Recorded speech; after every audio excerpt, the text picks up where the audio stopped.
여러분 안녕하십니까? 수요잡담 시간이 돌아왔습니다. 지난 2주 동안은 제가 한 달 가까이 한국에 머물면서 했던 프로그램, 강연을 올려드렸습니다. 지지난주에는 그 CBS 방송국에서 녹화해서 방영했던 시사 프로그램, 지금 하마스 팔레스타인과 이스라엘의 분쟁을 우리 그리스도인들은 어떤 시각에서 어떻게 바라봐야 될 것인지 하는 주제를 놓고 가졌던 대담 프로에 제가 그 성서의 여호수아서의 가나안 정복 이야기를 설명하는 그런 역할을 맡아서 출연한 영상, 그 영상을 올려드렸고, 지난주에는 사회적 협동조합인 길목에서 주관해서 서울 향림교회에서 열렸던 그 제 책, 정말 야훼는 다 죽이라고 명령했을까? 정말 야훼가 다 죽이라고 명령했을까? 그 책을 갖고 했던 강연회, 그리고 질의응답 영상을 올려드렸습니다. 오늘은 오랜만에 다시 일그러진 영웅 대 만들어진 영웅, 이 책을 읽고 해설하는 그런 시간으로 갖도록 하겠습니다. 좀 시간이 3주 전에 마지막 영상이 올려졌기 때문에 지금 우리가 다루고 있는 대목이 어디인지를 잠깐만 리마인드하는 그런 시간을 갖겠습니다. 지금 사울이 왕이 되는 이야기를 하고 있습니다. 그러니까 약 200년 동안 이어졌던 사사시대, 그 마지막 사사였던 사무엘, 그 사사시대와 군주제 시대의 중간에 놓여있던 사무엘과 첫 번째 왕이 된 사울 간에 벌어졌던 어떤 그 역학관계라고나 할까요? 그 이행기에 벌어졌던 이야기들을 사무엘 상이 기록하고 있는데, 그 사무엘 상에 나오는 사무엘과 사울의 이야기를 그 겹치는 대목을 읽어가고 있습니다. 자, 오늘은 제 몇 장입니까? 2장의 후반부입니다. 지난주에 2장의 전반부 앞부분을 짧게 말씀드렸고, 오늘은 이제 두 번째 단락부터 읽어가면서 설명을, 필요한 대목에서 설명을 해드리도록 하겠습니다. 자, 시작하겠습니다. 사무엘은 왕을 달라는 장로들을 설득하는데 실패했다. 장로들의 주장이 관철된 거죠. 야훼도 그들의 요구를 들어주라고 했으니 그로서는 할 수 있는 게 없었다. 야훼 신도 제가 했습니다. 백성들의 요구를 들어주라고. 이제 설화자는 첫 왕 후보자인 사무엘에게 초점을 맞춥니다. 기스 집안의 유력한 가문 출신인 그는 빼어난 용모의 소유자였다. 구약성서에서 용모가 인격의 표현은 아니지만 구약성서에서는 빼어난 용모의 소유자가 하느님의 총애를 받은 경우들이 있다. 요셉이 그랬고, 창세기 39장 6절을 보면은 요셉은 용모가 준수하고 잘생긴 미남이었다, 이렇게 기록하고 있습니다. 요셉이 그랬습니다. 그리고 다윗이 그랬으며, 다윗은 그는 눈이 아름답고 외모도 준수한 홍안의 소년이었다 라고 되어 있습니다. 사무엘상 16장 12절. 아직 거기까지 나가진 않았습니다. 에스더도 그랬다. 에스더 2장 7절을 보면 에스더는 몸매도 아름답고 얼굴도 예뻤다, 이렇게 기록되어 있습니다. 자, 용모가 전부는 아니지만 하나님의 총애를 받은 사람 가운데 이렇게 뛰어난 용모를 가지고 있는 사람들이 있었다는 언급은 있습니다. 근데 대체로 구약성서는 어떤 외모에 대한 묘사는 굉장히 아낍니다. 인색합니다. 외모에 그렇게 큰 관심을 기울이지 않고 있어요. 그럼에도 불구하고 외모에 대해서 언급한 사람들이 이렇게 몇 사람 나오는 것은 그 사람이 그만큼 야훼의 총애를 받고 있었다, 받았다라는 말을 강조하기 위한 겁니다. 사무엘과 사울이 만나게 된 것은 야훼의 섭리 덕분이었다는 게 설화자의 시각입니다. 사울은 잃어버린 암나기를 찾으러 돌아다니다가 우여곡절 끝에 사무엘을 만났습니다. 사울도 모르는 사무엘의 존재와 위치를 종은 알고 있었습니다. 종이 거기로 가자고 그렇게 조언을 한 거잖아요. 그리고 야, 복채가 없어 라고 사울이 난색을 표했더니 자기가 갖고 있던 돈을 제공하겠다고 종이 그런 제안까지 합니다. 그러니까 종의 역할이 컸던 거죠. 사울과 사무엘이 만나게 된 데는 종의 역할이 컸습니다. 사울도 모르는 사무엘의 존재와 위치를 종은 알고 있었다. 그는 어디서 이 정보를 얻었을까? 궁금하죠? 알 수도 있죠. 워낙에 사무엘이 유명한 사람이었으면은. 사무엘에게 줄 예물이 없어서 망설이는 사울을 자기가 갖고 있던 소소한 예물로 설득한 이도 종이었다. 설화자가 명시하지는 않지만 이것도 야훼의 섭리였음에 분명하다. 사울은 사무엘과의 만남 전과 후를 막론하고 적극적이지 않았다. 사울은 여기까지는 굉장히 소극적인 성격의 소유자로 보입니다. 사울의 소극성과 야훼의 섭리를 대조하려는 설화자의 의도가 엿보이는 대목이다. 그러니까 사울과 사무엘이 만나게 된 데는 야훼 하나님의 섭리가 야훼 신의 섭리가 더 강하게 작용했다라는 것을 강조하고 있다는 말씀입니다. 두 사람이 만난 후에도 주도권은 사무엘이 쥐고 있다. 사울은 사태 파악이 제대로 되지 않은 상태에서 얼떨결에 기름 부음 받았다는 인상을 준다. 제가 여러 번 강조하지만 사울은 원치 않은 왕좌에 오른 겁니다. 사울은 왕이 되기를 원했던 사람이 아닙니다. 물론 나중에는 많이 바뀌지만요. 사무엘은 사울 일행이 귀갓길에 겪을 표징을 예언함으로써 주도적인 역할을 유지했던 반면 사울은 내내 수동적이었다. 월터 브리그만은 이에 대해서 이런 말을 했습니다. 사울은 왕좌를 받았지만 권력을 움켜쥐지는 않았다. 사울이 왕 되기를 꺼린 것처럼 보이는 이유다. 월터 브리그만은 한국에서도 굉장히 유명한 널리 알려져 있는 구약학자입니다. 그리고 책도 엄청나게 많이 썼어요. 이미 오래전에 교수직에서는 은퇴했지만 그 이후에도 죄송합니다. 굉장히 많은 책을 내고 있습니다. 기왕에 출판했던 논문들을 모아서 책을 내는 경우도 많고 또 새로 쓴 책도 많이 있는데 어쨌든 그 많은 책들 중에 또 여러 권이 우리말로 번역되어 있습니다. 물론 대단한 학자입니다. 월터 브리그만은 대단한 학자이면 분명해요. 그런데 더 적지 않은 미국의 구약학자들 가운데는 이 브리그만이 그러니까 아주 주석적으로 굉장히 뛰어난 학자라고는 생각하지 않는 사람들이 많이 있습니다. 왜냐하면은 물론 브리그만이 교회와 학교 사이에 간격을 좁히려고 노력했던 사람입니다. 그러니까 일반 실제로 목회라는 목회자들이 도움을 받을 수 있는 그런 책을 쓰려고 의식적으로 의도적으로 노력한 사람임에는 분명해요.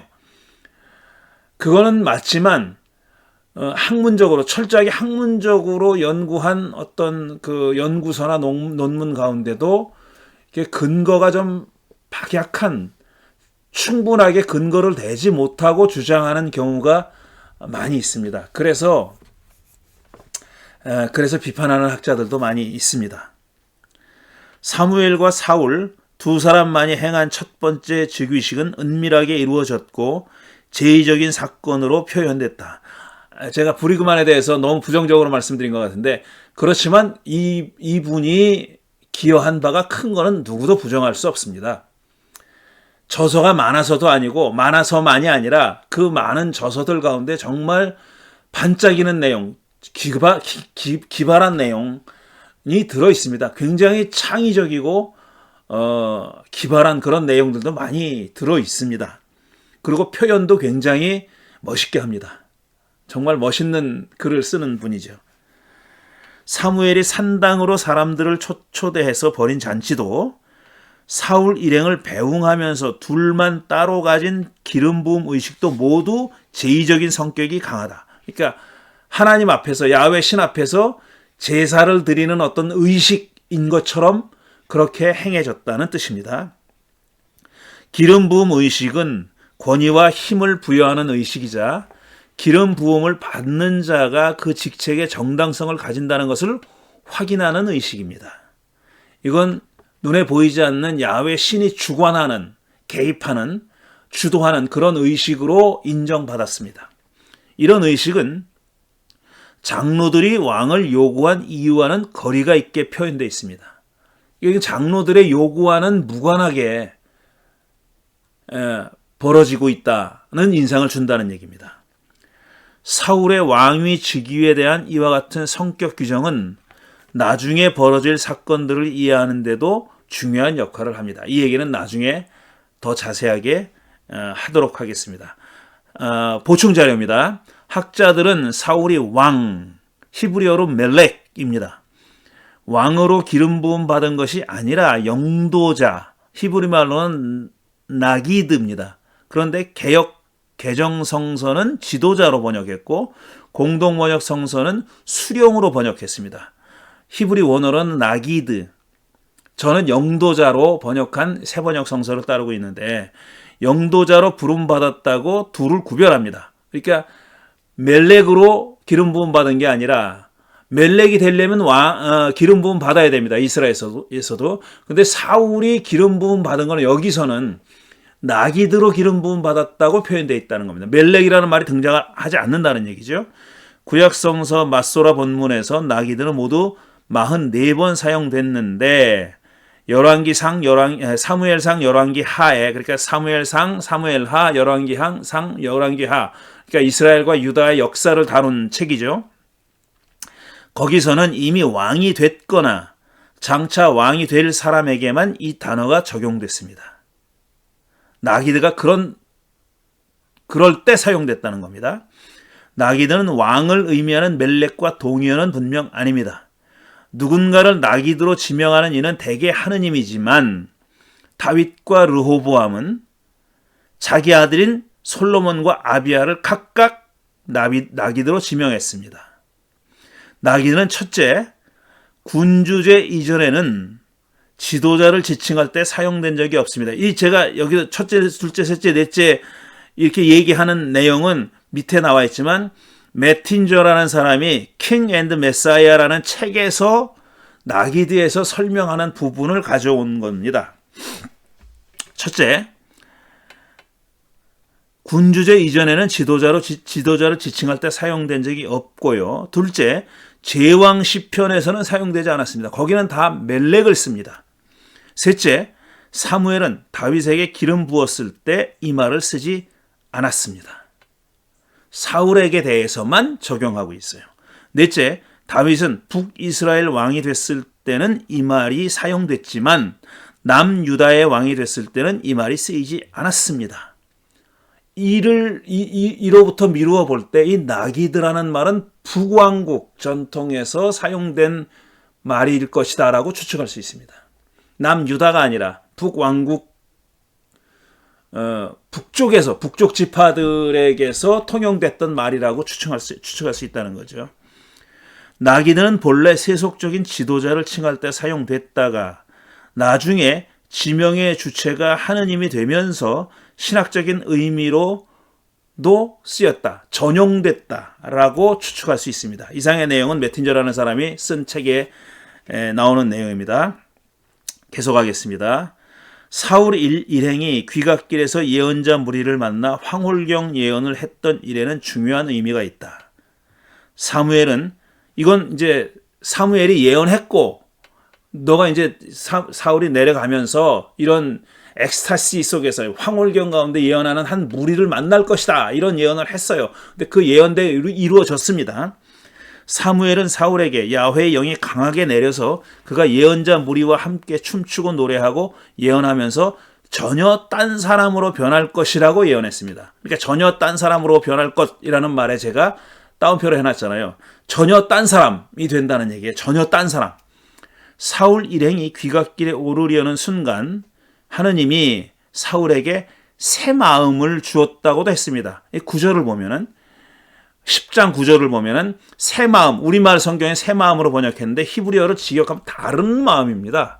그러니까 사울이 지금까지 가지고 있던, 그때까지 가지고 있던 마음과는 다른 마음을 주겠다는 거예요. 이 다른 마음의 어떤 성격인지, 그게 어떤 성격인지를 설명하지 않고 그냥 다른 마음이라 그랬고, 그 앞에 사무엘의 예언에는 전혀 다른 사람으로 변할 거라 그랬잖아요. 그러니까 이게 뭔가 연결돼 있는, 관련이 돼 있는 그런 서술일 거라고 충분히 짐작할 수 있죠. 야훼의 영과, 사울에게 부어질 야훼의 영과 딴 사람 그리고 다른 마음은 서로 연결되어 있고 이들 모두는 무화경의 예언 행위와도 연결되어 있다고 보이죠. 순서를 따지면 사울은 야훼의 영을 받아서 다른 마음을 갖게 됐고 그럼으로써 전혀 딴 사람으로 변했다고 볼 수 있습니다. 그렇게 이해할 수 있다는 거죠. 하지만 설화자가 여기서 중단하기 때문에 더 이상 서술하지 않기 때문에 야훼의 영을 받아 다른 마음을 갖게 됐고 딴 사람이 된다는 게 어떤 뜻인지는 당장은 알 수가 없고 훗날 사울이 보인 언행을 통해서 추측할 수밖에 없습니다. 그 얘기는 나중에 계속 일종의 추정과 더불어 추정하는 것과 더불어 서술될 내용입니다. 또 참고 자료입니다. 브리그만은 이에 대해서 이스라엘의 새로움의 문턱에 사울 자신을 초월하는 자유, 무화경, 자기 초월의 선물이 주어졌다고 있어요. 자, 이스라엘 전체가 지금 새로운 단계로 넘어가는 문턱에 서 있잖아요. 그 문턱에서 상징적으로 문턱에 서 있는 이스라엘의 상황을 상징적으로 사울이 새로운 사람이 딴 사람이 되고 새로운 영혼을 받고 야훼의 영을 새로운 딴 마음을 그러니까 다른 마음을 갖게 됐고 새로운 사람이 됐다는 고 서술함으로써 이스라엘 전체가 어떤 새로운 시대로 넘어가는 문턱에 지금 서 있다는 것을 은유적으로 보여주는 것이 아니냐 이렇게 이해했다는 겁니다. 이 에피소드에서 군주제의 등장은 냉정한 힘의 재분배에 그치지 않고 정치적 과정이 진행되는 와중에 새로운 사회적 가능성으로 이스라엘을 인도하는 새로운 힘의 분출이다. 야훼의 영을 통한 새로운 힘의 분출이라고 보았습니다. 그렇게 해석했어요. 자, 제가 말씀드렸잖아요. 월터 브리그만은 이런 능력을 가지고 있는 사람입니다. 이런 식으로 서술할 수 있는 그런 탤런트를 가지고 있는 사람이에요.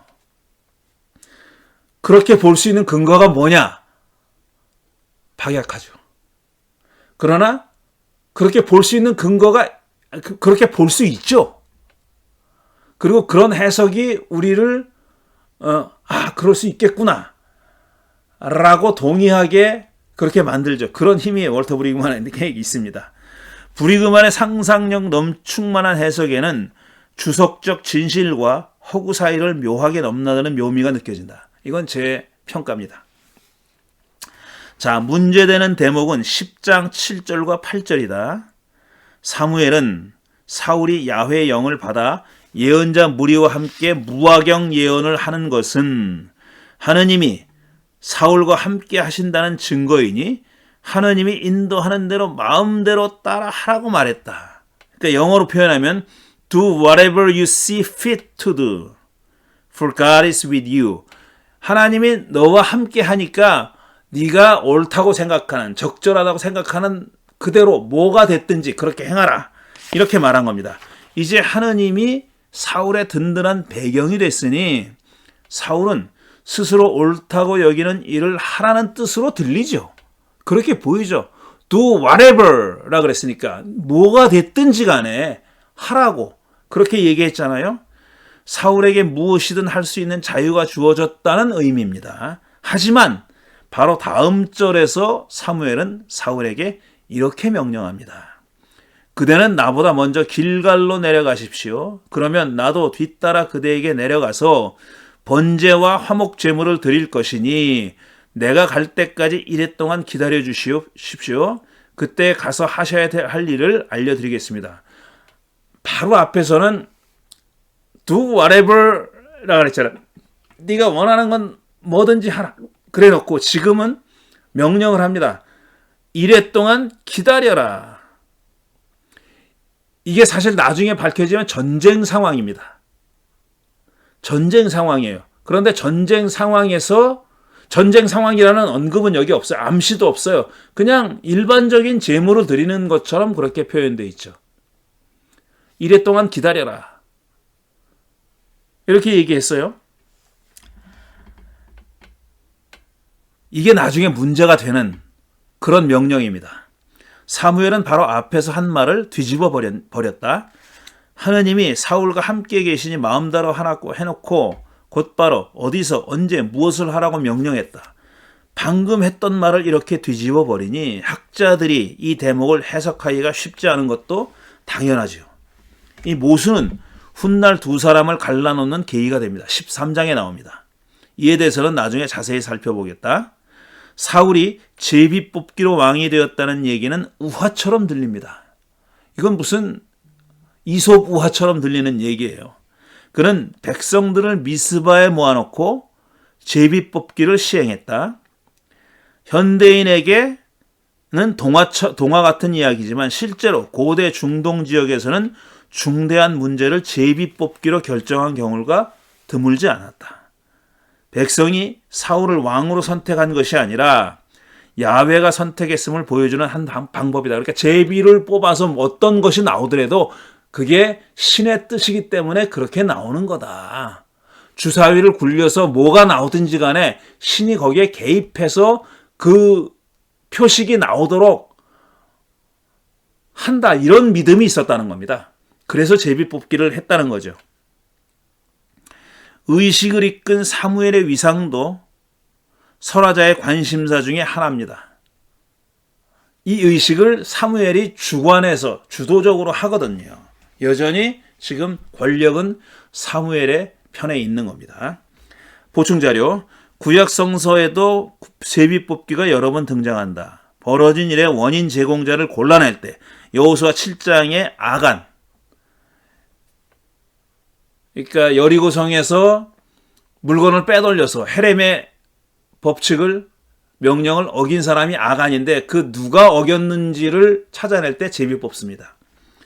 사무엘상 14장에 사울과 요나단도 나오고 요나서 1장에 요나 배가 풍랑을 만나가지고 뒤집어지게 됐을 때 제비 뽑아서 요나가 걸리잖아요. 이것도 제비 뽑은 겁니다. 그 다음에 땅을 분배했을 때도 그리고 제사 제물을 고를 때도 제비 뽑기를 했습니다. 그러니까 제비 뽑기가 드문 일이 아니었어요. 송사나 다툼의 경우에도 제비 뽑기를 했습니다. 왕을 선출하는 중대사에 제비 뽑기를 하는 것을 현대인이 받아들이기는 힘들지만 신들이 인간사에 직접 개입한다고 믿었던 고대인들에게는 그리고 제비 뽑기에 그 신의 의도가 드러날 거라고 믿었던 고대인들에게는 제비 뽑기는 이상한 일이 아니었다. 제사장이 갖고 있던 우림과 둠밈도 일종의 제비 뽑기였습니다. 하지만 우림과 둠밈을 포함한 제비 뽑기를 통해 하나님의 뜻을 물었던 이스라엘이 점과 마술 따위는 금지했다는 사실은 매우 흥미롭습니다.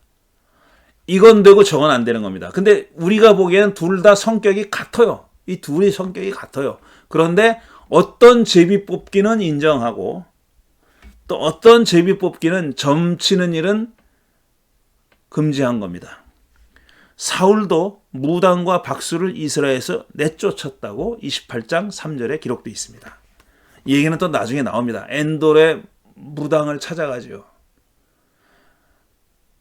야훼가 어떤 수단으로도 자기에게 대답하지 않자 자기가 내쫓았던 무당, 그 중에 남아있던 무당을 찾아갑니다. 그래서 사무엘을 불러달라 그러죠. 이로써 사무엘과 사울 사이에 은밀하게 이루어졌던 사울의 즉위가 백성들이 모인 가운데 공식화됐다. 사울은 여기서도 소극적으로 행동했다. 이 제비 뽑는 과정에서도 소극적으로. 그런 제비 뽑기로 뽑혔을 때도 짐짝 사이에 숨어 있다가 끌려 나오다시피 했다.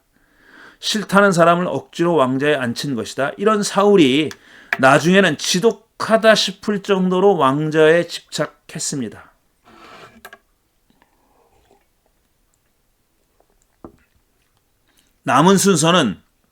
이제 남은 순서는 사울이 스스로 왕의 자격을 갖췄음을 만천하에 보여주는 일이었습니다.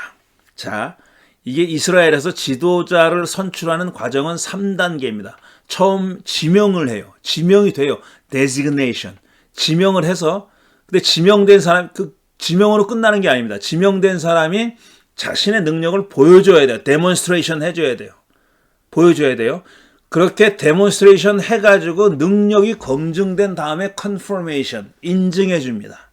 제가 해줘요. 그러니까 designation, demonstration,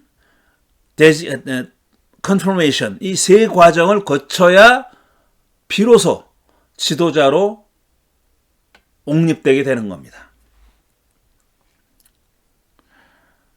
마침 암몬 사람 나하스가 길르앗 야베스로 쳐들어왔다. 가장 중요한 왕의 자격 요건인 전쟁 지도자의 능력을 보여줘야 할 때가 온 것이다. 처음에 장로들이 사무엘에게 왕을 달라고 했을 때 뭐라 그랬습니까? 전쟁 지도자가 필요하다 그랬어요.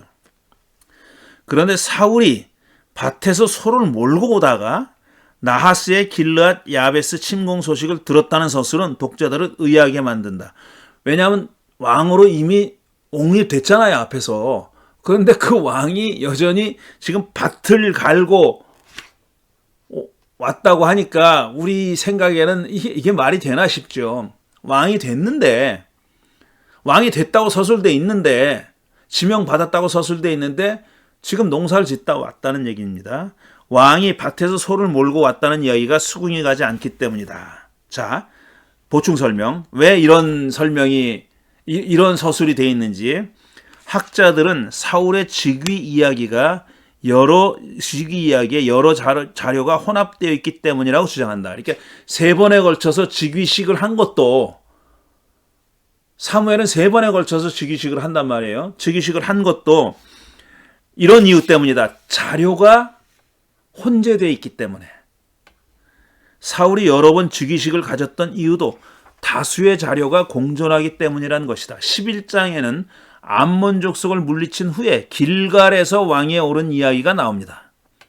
그러니까 사울은 10장에서 2번, 11장에서 1번, 모두 3번의 즉위식을 가진 셈입니다. 사울이 겨릿소 2마리를 토막내서 이스라엘의 전 지역에 보낸 암몬과의 전투 참여를 독려했다는 얘기는 사사기 19장에 나오는 어떤 레위 사람의 첩 이야기와 매우 유사해서 둘 사이의 관련성을 부정할 수 없을 정도다. 학자들은 이를 사울 왕권이 이전 시대 사사 권력의 연장선상에 있다고 말함으로써 사울에 대한 사무엘의 우위를 보여주려는 의도라고 해석합니다. 그러니까 여전히 사울은 제대로 된 왕이 아니다 라는 걸 강조하기 위해서 사사시대에 벌어졌던 한 에피소드와 비슷하게 이야기를 구성했다, 이런 뜻입니다. 사사기 19장에나 나오는 얘기는 이렇게 에브라임의 한 남자가 유다 사람을, 베들레헴의 어떤 여자를 첩으로 삼았어요. 근데 둘이 싸워서 부부싸움 하다가 이 첩이 자기 친정으로 가버렸어요. 그러니까 이 첩을 데리러 갔습니다. 에브라임에서 남쪽으로 이제 베들레헴으로 내려와가지고 첩을 데리고 가려고. 근데 이제 장인이라고 불러야 될지 모르지만 그 사람이 몇 번 만류해요. 그러다가 지체돼가지고 결국은 이제 데리고 나옵니다. 나오다가 밤이 돼가지고 어떤 집에 들어가서 자게 됐는데 그 동네 사람들이 여자를 내놓으라 그랬던 거예요. 우리가 재미 좀 봐야 되겠다. 여자를 내줍니다. 내줘가지고 밤새도록 윤관을 당하고 결국은 죽어요. 그 집의 문지방에서 죽습니다. 그러니까 그 일을 겪고 그 남자가, 그러니까 에브라임 출신의 남자가 자기 첩의 시신을 12토막을 내가지고 각 지파로 보냈다. 이런 얘기가 나와요. 그리고 얘기는 거기서 끝납니다. 근데 지금 사울이 한 행동, 사람이 아니라 지금 뭡니까? 소라는 점이 다르지만 이렇게 침공을 받았다는 얘기를 듣고 암몬의 침공을 받았다는 얘기를 듣고 분기탱천해서 그 소를 토막내가지고 각 지파에 보내면서 전투하러 나오라고 그렇게 불러냈다는 얘기입니다. 백성들은 사울의 호출에 응했고 사울은 그들을 이끌고 나가서 승리했다. 길르앗 야베스 사람들은 사울이 도울 줄 알면서도 암몬 사람들에게는 항복하겠다고 거짓말을 합니다. 이건 자세히 서술되어 있는데 저는 그렇게 깊이 다루진 않았습니다. 하나님의 백성이 거짓말로 남을 속인 겁니다. 속였어요. 거기에 대한 어떤 비난도 없어요. 거짓말했어요. 거짓말했는데 그때는 십계명이 가볍게 여겨졌던 걸까? 그러니까 공식적으로 거짓 증거하지 말라는 내용과 실제 벌어진 일은 다르다는 얘기입니다. 자, 또 한 번 참고 자료입니다. 매튜 뉴커크라는 사람이 있어요. 사무엘서에 전해지는 다양한 거짓말의 사례의 동기와 결과를 연구한 사람입니다. 그는 사무엘서에는 죽음과 해악을 막기 위한 거짓말, 죽음과 해악을 초래한 거짓말, 누군가에게 이득이 된 거짓말, 거짓말장이에게 이득인 거짓말 등으로 거짓말을 분류해서 해설한 책을 썼습니다. 이 책입니다. Just Deceivers라는 책이에요. 그러니까 의로운, 정의로운 거짓말쟁이 이런 뜻이죠. 이런 책, 이게 사무엘서에 나와 있는 것만 쓴 겁니다. 근데 이런 책이 한 권의 책이 나온 거예요. 그러니까 이게 몇 페이지 정도 되냐면 240페이지 정도 되는 책입니다. 사무엘서 한 권에만 등장하는 거짓말을 해설하는 책이 이렇게 240페이지 정도 되는 단행본이 되는 겁니다. 이 책을 읽으면 사무엘서에 이 정도로 많은 거짓말이 등장한다는 사실에 우선 놀라게 됩니다. 이야, 엄청 거짓말 많이 하네. 놀라게 돼요. 계속합니다. 사울이 야베스 길르앗을 구출하자 백성들은 사울의 반대자를 찾아서 죽이겠다고 나선다. 사울이 제비뽑기로 왕이 됐을 때 그를 인정하지 않았던 몇몇 불량배들이 있었는데 그들을 겨냥한 말로 보입니다. 이 이야기는 짧지만 10장과 11장을 연결하는 역할을 합니다. 사울은 승리의 날에 살인이 웬 말이냐며 이 제안을 거부했고 백성들은 길갈에서 사울의 왕권을 재차 확인하는 의미의 즉위식을 가졌습니다. 이게 바로 confirmation, 추인한 겁니다. 그러니까 designation, demonstration, 마지막 단계인 confirmation 과정이 일어났다는 겁니다. 사울은 아무도 부정할 수 없이 왕이 되는 것이다. 토니 캐트리지라는 사람이 있어요. 이 자는 여기서 이스라엘을 둘로 분리할 갈등이 드러났다고 주장합니다.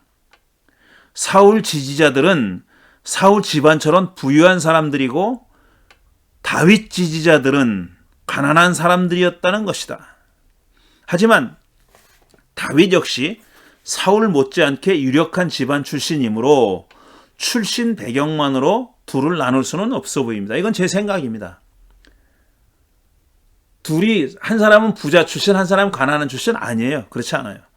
다윗 지지자가 가난한 사람들이었다는 주장은 22장 1절과 2절에 아둘람 굴에 숨어 지낼 때 다윗이 거기 숨어 지낼 때 사울을 피해서 숨어 지낼 때 그에게 몰려든 400명의 사람들이 주로 압제를 받는 사람들과 빚에 시달리는 사람들과 원통하고 억울한 일을 당한 사람들이었다는 서술에 근거하는데 이것 하나만 갖고 다윗 지지자들이 가난한 사람들이었다고 보기는 어렵다. 다윗의 정치적인 기반이 그러니까 가난한 사람들이었다고 보기는 어렵다는 뜻입니다.